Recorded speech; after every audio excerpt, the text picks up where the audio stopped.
If you got a company and you want to grow your business, you want to dominate the market, you want to crush your competition, all my research shows that if you deliver an incredible customer experience, you own the market. You absolutely dominate the market. Hey there, business enthusiasts. Welcome to the Chills Podcast, brought to you by All Weather Roof. Because just like a sturdy roof, our conversations are built to last. I'm your host, Brent Loberg, and we're about to dive into the world of business, family, and the moments that give us those exhilarating chills. Ever wonder what keeps successful people inspired? Well, get ready to find out as we chat with some fantastic all-weather customers, partners, vendors, and friends. We'll explore their triumphs, challenges, and maybe even some unexpected secrets. After all, business is not just about numbers. It's about the people behind them. So grab your metaphorical popcorn and join us on this journey. Get ready to be inspired, maybe even get a few chills of your own. This is the Chills Podcast. Let the goosebumps begin.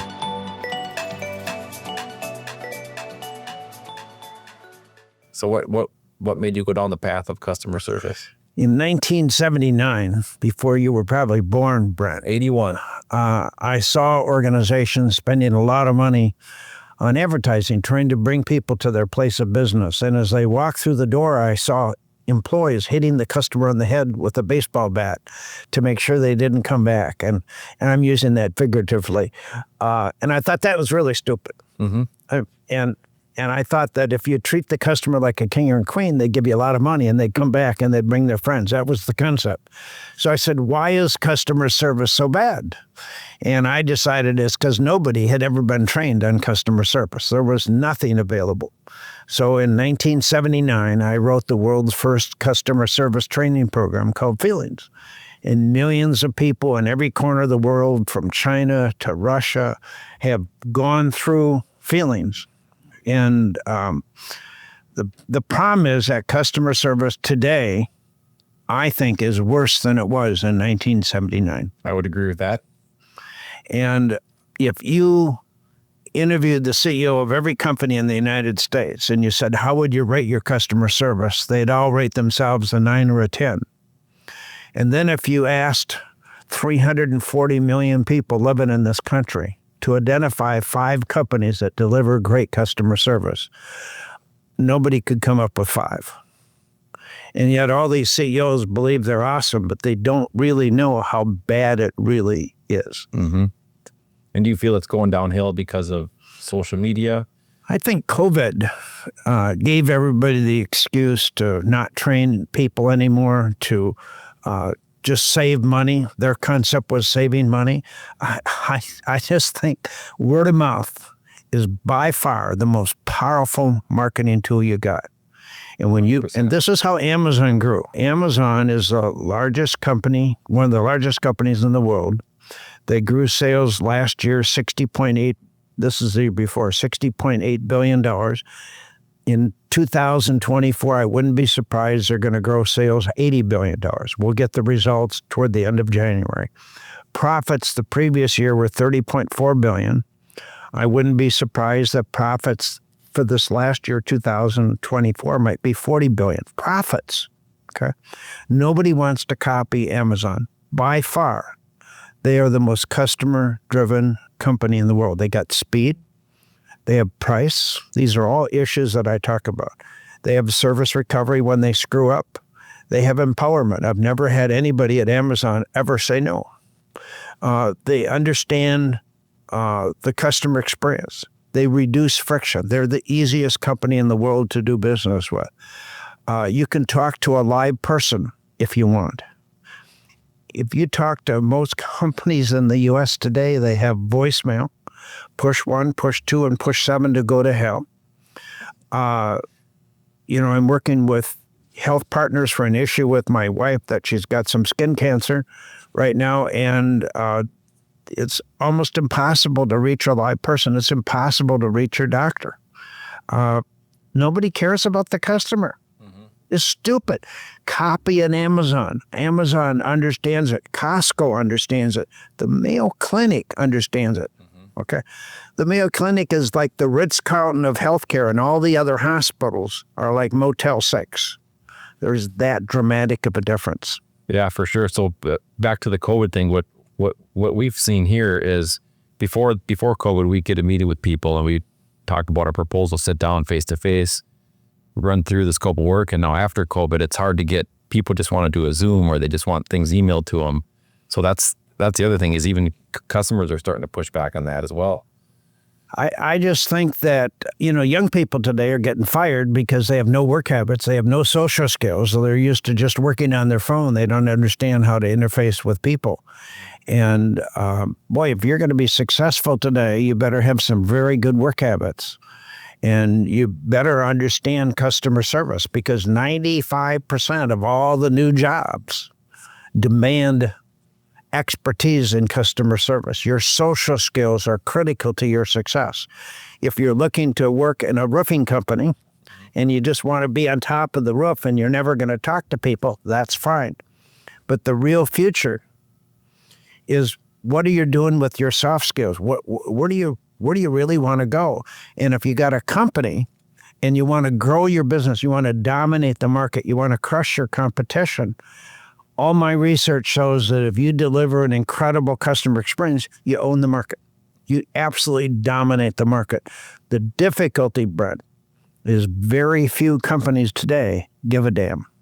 And I don't understand why. I think it is. It's a lot of, it's just everything's at your fingertips and social media and people just want fast, where they don't want to take the slow road and build that relationship.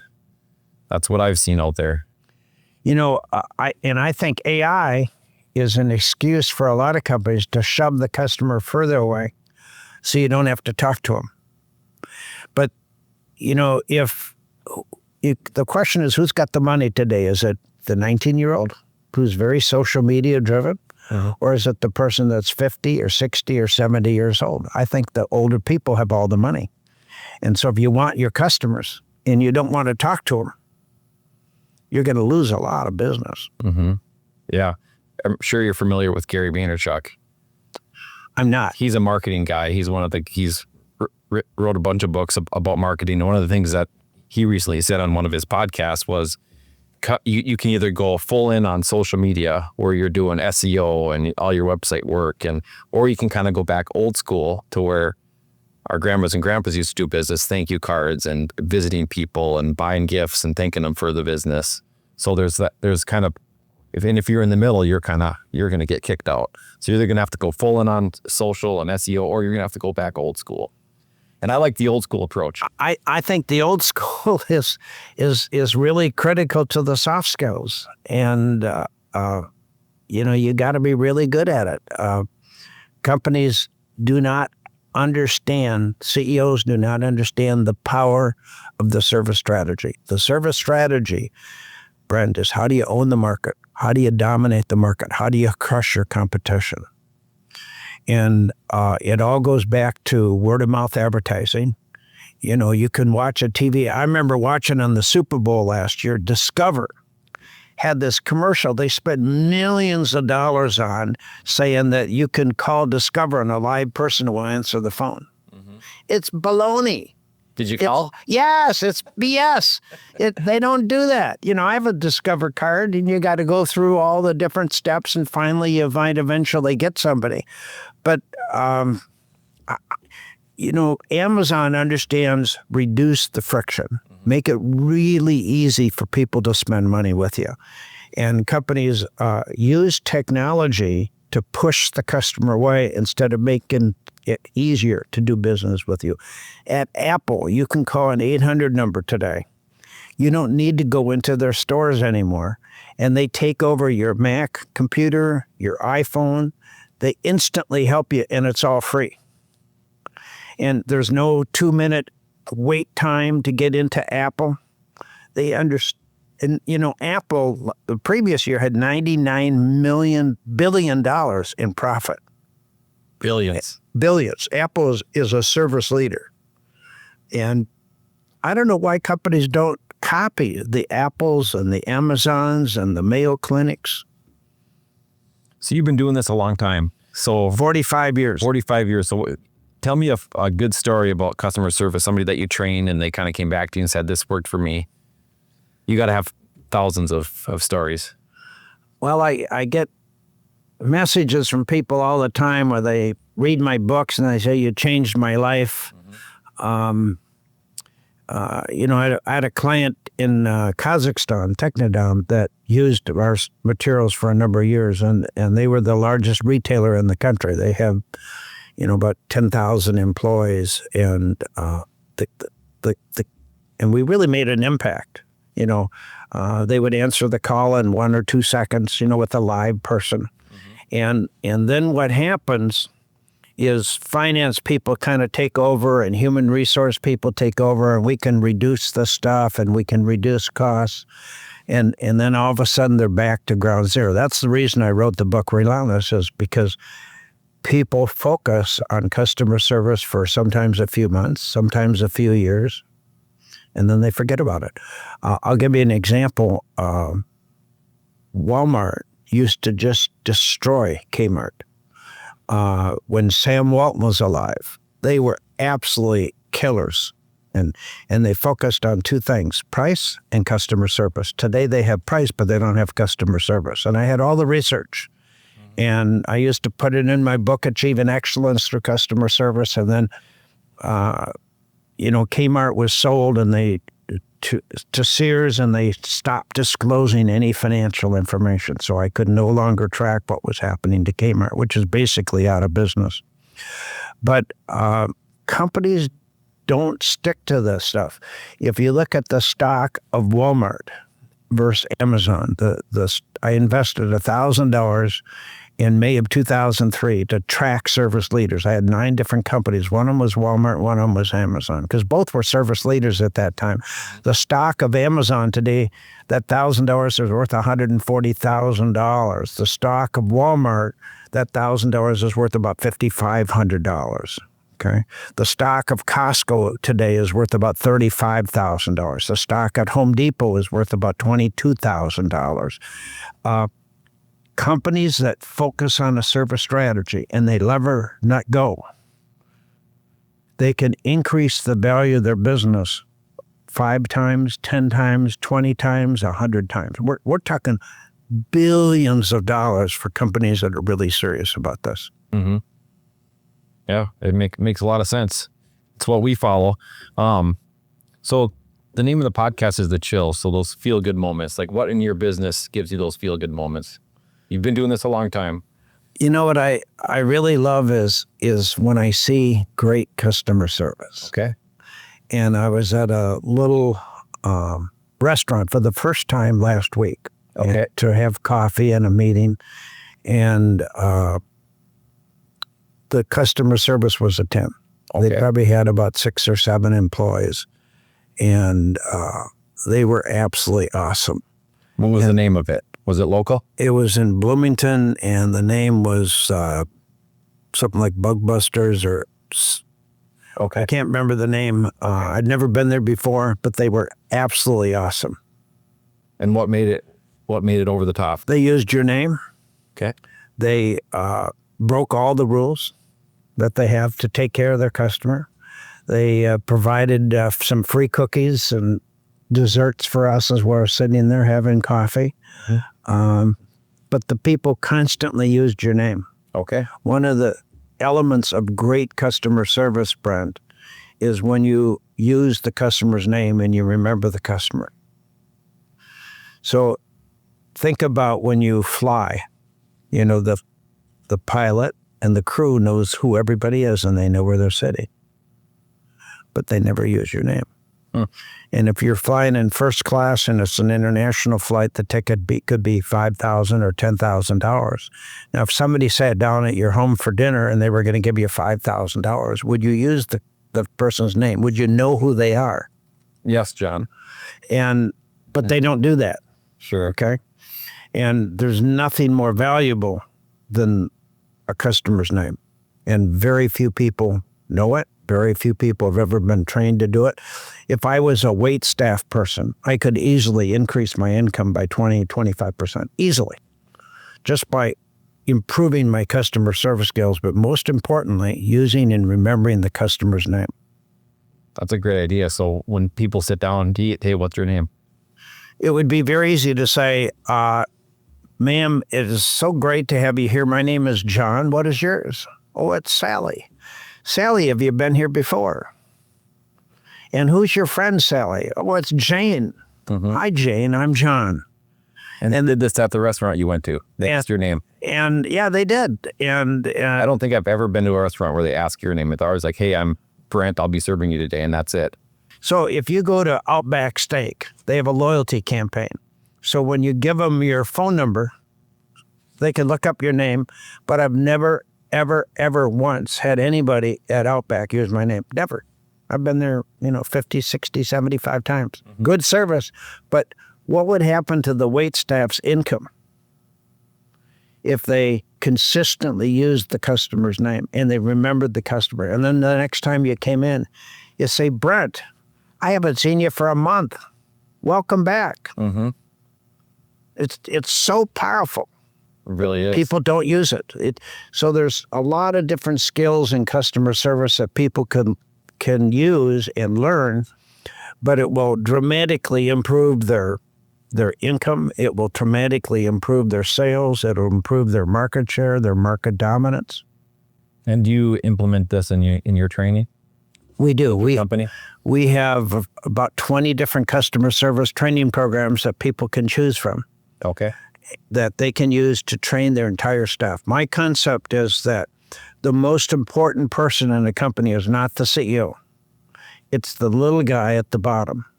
And that person can make you or break you. If that person's awesome, you look like a hero. If the person is a bum, you look like a bum. Sure. And the person at the bottom in all companies is the least paid, least appreciated, least trained, and yet it's the most important person. So if you look at the whole customer experience of every organization, the person at the bottom is going to be the first one that you touch. And you want to make sure that that person is awesome. You want to make sure they're empowered. You want to ensure that they've been trained on the skills and the art of customer service. You want to make sure they have the right attitude, that they understand they're in customer service. Very few companies know they're in customer service. They think they're in banking, insurance, roofing. Very few companies understand the power of the customer experience. So it's important to get the total workforce trained and developed. So when people go to work, they understand I'm in customer service. So now that we're on what you train, give the audience a little bit more of name your company, what you do. It's Service Quality Institute. Okay. And the website is Service Quality. It's Institute, or you could go to customer-service.com. Don't forget the dash. Sure. And we'll put this up on the podcast too, so you can check it out. And so we have, a whole variety of customer service programs. We have online learning if you prefer that. I have books you can buy, or you can buy them on Amazon. I got 8 different books. And we do 4 things. We change attitudes of behavior. If you can't do that, you're not into the game. Okay. Intellectually, there's not a single person that does not know customer service is important. They just don't do it. The second thing is you got to teach the art, the skill. It's not complicated, but it's a skill. And then the third is you got to build employee morale and attitudes. People love their job. They're more effective. They go to work. Right now, there's a lot of people that are not engaged. Some people just show up, and their heart is not in their job. And then the fourth thing is we drive sales. I remember when I first started, I had AT&T and U.S.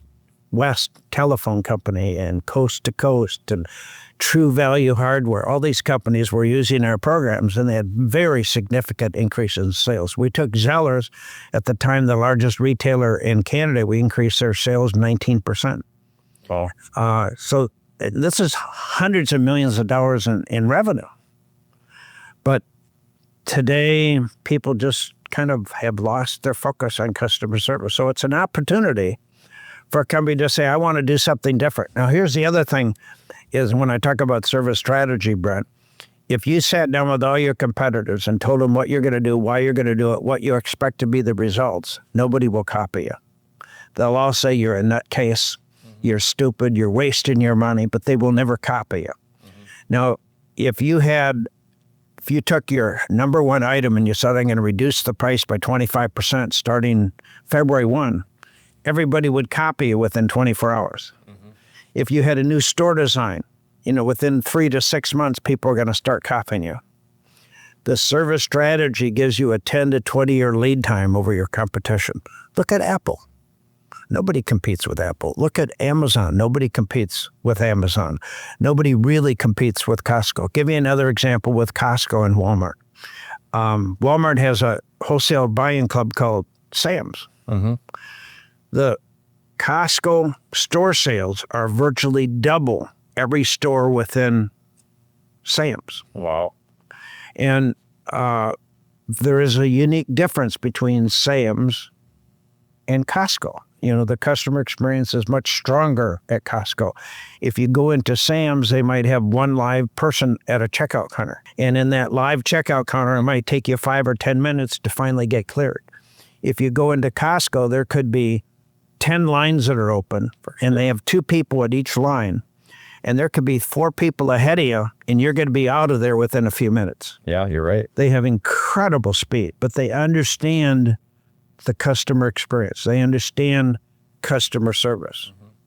So, that's really what I talk about. It's just a very powerful strategy that companies can use if they want to dramatically increase sales. And all of our material, by the way, is affordable. It's not that expensive, but you have to be willing to invest in developing and training your total staff. Total staff. It can't be 10 employees if you got 100, or if you got 1,000 employees, it can't be 100. You got to focus on the entire company so that everybody is customer driven. Mm-hmm.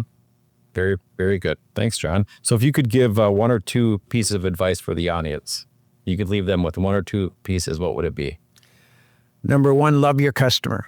Okay. Number 2, be empowered. If you have an over-happy customer, you own the market. And empowerment is the most difficult skill to get people to use. It takes 2 miracles at one time to get an employee to spend $10 on a customer. Okay. But we have unlimited marketing money. But now you got a customer in front of your eyeballs. They're face-to-face, or they're on the phone, or in email. Mm-hmm. You have a chance, if everybody's empowered, to take care of that customer to the customer's satisfaction. So they fall in love with you. For sure. Elaborate more on love the customer. A lot of people look at the customer as a pain in the butt. Okay. An interruption of my job. Okay. They're too confrontational. They're too demanding. They're too pushy. My God, without a customer, we're not in business. The customer may be crazy, but they're the customer. Mm-hmm. The customer may be wrong, but you better never tell them they're wrong. Yep. The incidence we just have to trust the customer. Amazon trusts the customer. When you have a return on a product on Amazon, they're never going to say, I don't know if you really used it or if you didn't, I think you're lying to me. They just trust you. Mm-hmm. They're interested in long-term relationships. And the problem is that with most companies, we don't trust the customer. We don't trust the employee because the employee's never been trained. So we don't have a high regard for the frontline employee. And then we don't trust the customer because we think the customer is going to take advantage of our dumb employee. And so you want to make sure you got really good people and train and develop them. And you can't put Charlie through one training program. And you say it was in 1995, we put him through this customer service program called Feelings. And we just knew that it would change his life forever. We're going to put him through three seminars of 2 hours each. And it will, Charlie, because in 1995, we put him in this magic program. Mm-hmm. And I'm saying, hey, you got to have a process in place. You got to have something new and fresh. Virtually every 4 months, get off this concept that we're going to create one magic program or we're going to buy one magic program. This is a process. If you want high-performing people, you got to keep developing them. And then the other hidden problem that all companies have is that the employee turnover could easily be 25%, might be 40% with some companies. Mm-hmm. Government might be 1 or 2%, but for most organizations, it could easily be 25%. So the churn is really fast. If you don't keep training all these new people, within 2-3 years, you're back at ground zero. Anytime you spend money developing people, it's to your advantage. So Dale Carnegie is a good program, but it's very expensive. And if you want to go for the total workforce, you'd be paying maybe 100 times more than what we're charging. Sure. Yeah. All right. Bonus question. How do you feel the state of the market's going to look in over the next 4 years? Oh my God. It's going to be incredible. I have some very concrete predictions for Trump. Okay. I think starting January 20 is going to be the most significant change, and the future of the world is going to be dramatically better. We're going to eliminate the wars. I had predicted by January 20, the Israeli and Ukraine war would be over, but it might not happen until March 31, at least for the Ukraine war. Okay. Price of oil is going to drop to $60 a barrel by the end of this year, $40 a barrel by the end of 2026. That will dramatically eliminate inflation. That will reduce prices because the price of oil has such a dramatic impact. There will be no more wars. My business is very global. I'm in almost every corner of the world. I noticed that. And these wars just destroy my business. Russia is one of the largest markets in the world for me. And the business is just starting to increase dramatically in Russia. I'll be in Moscow toward the end of March. And I've got a contract with a Russian company for 6 different seminars this year. So my whole business in Russia will dramatically improve. We need to get along with Russia. And I think that Trump's hands were tied the first administration, because if he did anything with Russia, he would be considered a Russian pawn. We need to be able to get along with Russia. We need to get along with all of these countries. I predict that North Korea and Iran, by the end of the Trump administration, will be in our camp. And I'm just very optimistic about the economy and world peace and the growth of the entire world. The U.S. will once again become the most powerful country in the world and will maintain that. I did see you met President Trump. I did see that. I know for a fact on your Facebook. How was that? That was great. I met him twice, okay. And I'm a big admirer of Donald Trump. I'm a huge fan. On Inauguration Day, we have a big party at our house with 40 to 50 people coming. Champagne party, in fact. Oh, nice. Because it starts at 10 a.m. You're welcome if you want to come. All right.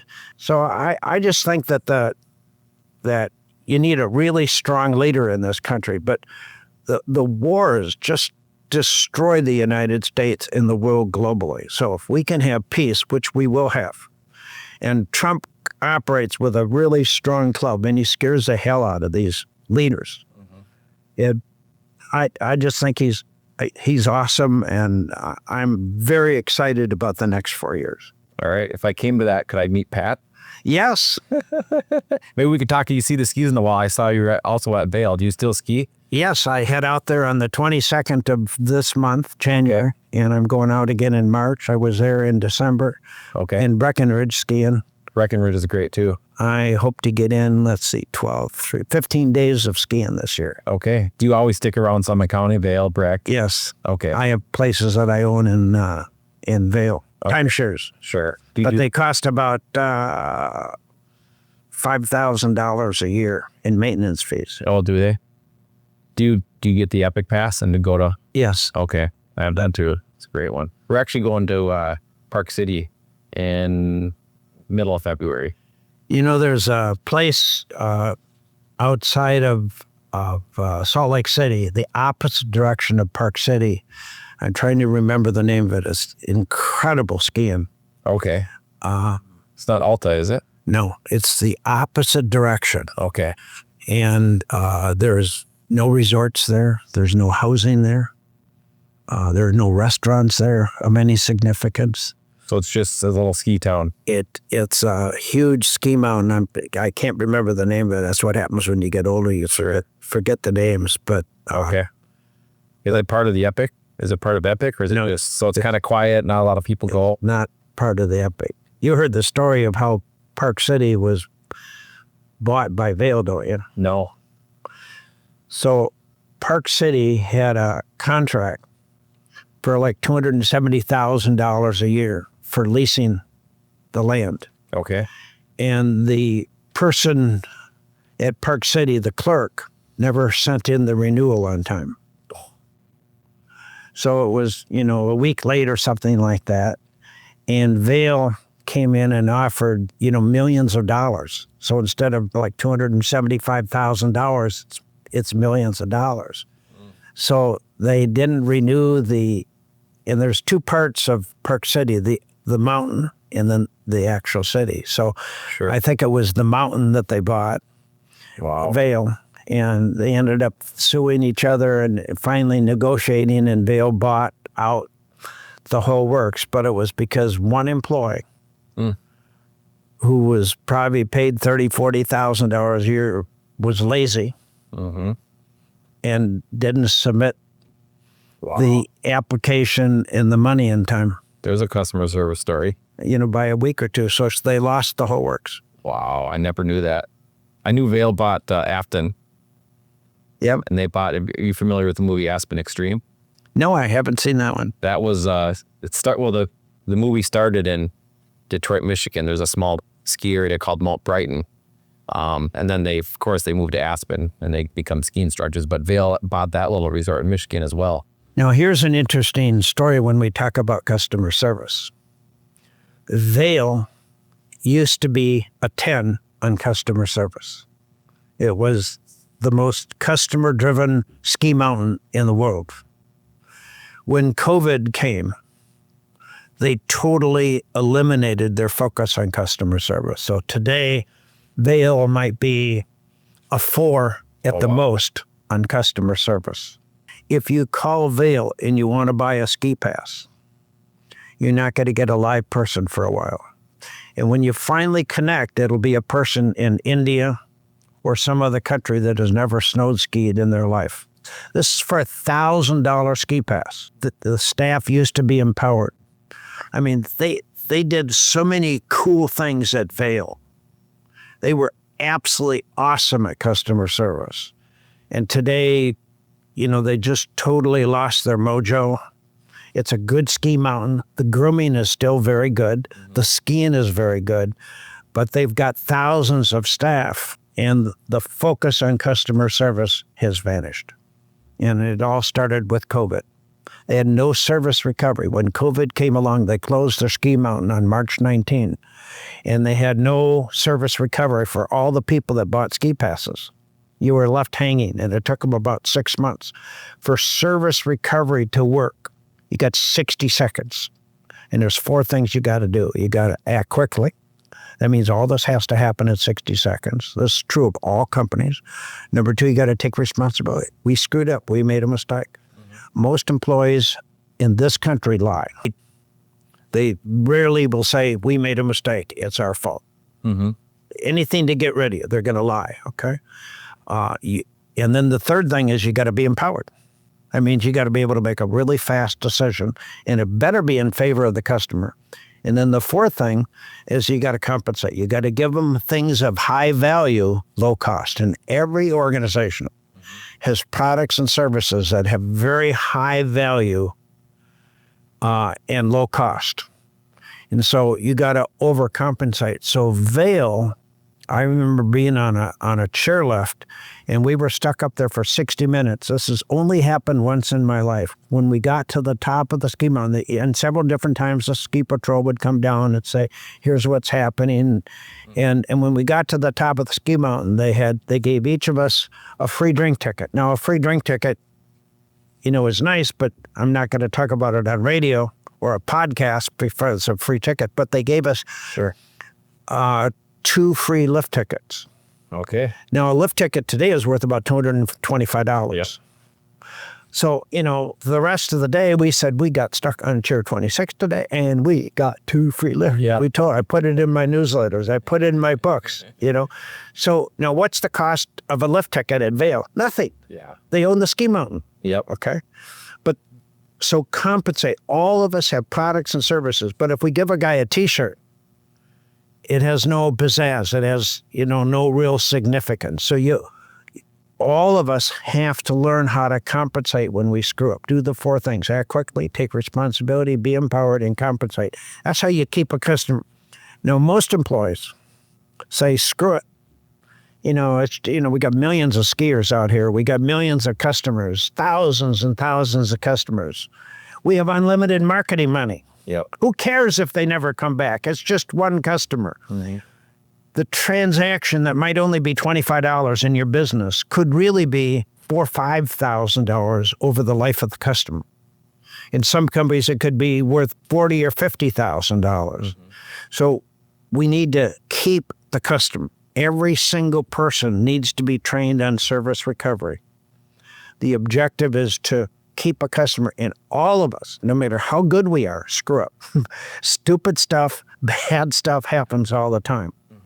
And what we need to do is to teach a person on how to handle service recovery and do it all in 60 seconds. I think that's a good place to end on. That's empower. That's powerful. I like that. Thank you, Brett. Thanks, John, for coming in. You're welcome. One more bonus question, though. Yes. Where's your favorite place to ski? Vail. Vail. It's a good place. Blue Sky Base, it's hard to beat.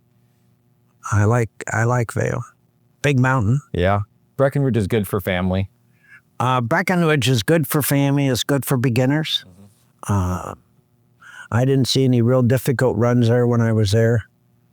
But it's a nice ski mountain. Have you been to Whistler? I've never been to Whistler. I'd like to go to Whistler. I would recommend checking it out. I skied there in the summer on the glacier. So a buddy of mine and I went and we camped for 3 months. Oh my God. In a tent. And every day we'd go up and ski the glacier in the summer, and you come down at 70, 80 degrees. Wow. And then... how'd you get up? So it was a chairlift, 2 bus rides, and a chairlift to get to the peak.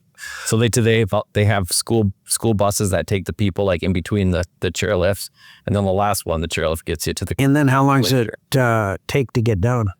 How long of a run is it? Oh, the run is small. I mean, it's like Spirit Mountain. I grew up in Duluth, so okay. I grew up on Spirit Mountain. So I used to go down those mountains in 1 minute at Spirit Mountain. Yeah. See, once you go to Colorado, you get sprawled, and it's hard to go back to Minnesota. You do, yeah. Highland Hills is 2 miles from my house. Is it? Okay. Though Highland's better than Mount Cato. Thank you, Brett. Thanks, John, for coming in. You're welcome. One more bonus question, though. Yes. Where's your favorite place to ski? Vail. Vail. It's a good place. Blue Sky Base, it's hard to beat. I like Vail. Big mountain. Yeah. Breckenridge is good for family. Breckenridge is good for family. It's good for beginners. Mm-hmm. I didn't see any real difficult runs there when I was there. But it's a nice ski mountain. Have you been to Whistler? I've never been to Whistler. I'd like to go to Whistler. I would recommend checking it out. I skied there in the summer on the glacier. So a buddy of mine and I went and we camped for 3 months. Oh my God. In a tent. And every day we'd go up and ski the glacier in the summer, and you come down at 70, 80 degrees. Wow. And then... how'd you get up? So it was a chairlift, 2 bus rides, and a chairlift to get to the peak. So they have school buses that take the people like in between the chairlifts, and then the last one, the chairlift gets you to the... And then how long does it take to get down? How long of a run is it?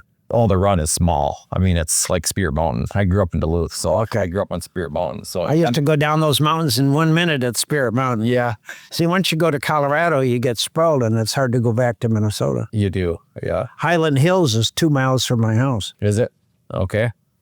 Though Highland's better than Mount Cato. And that's a wrap, folks. A huge thank you to our incredible guests and, of course, All Weather Roof for making this podcast possible. If you enjoyed these conversations as much as we did, don't forget to hit subscribe and share the chills with your fellow business aficionados. Remember, it's not just about business, it's personal, and it's all about the people. Stay inspired, chase those dreams, and let the chills guide you. Till next time, this is Brent, signing off from the Chills Podcast. Catch you on the flip side.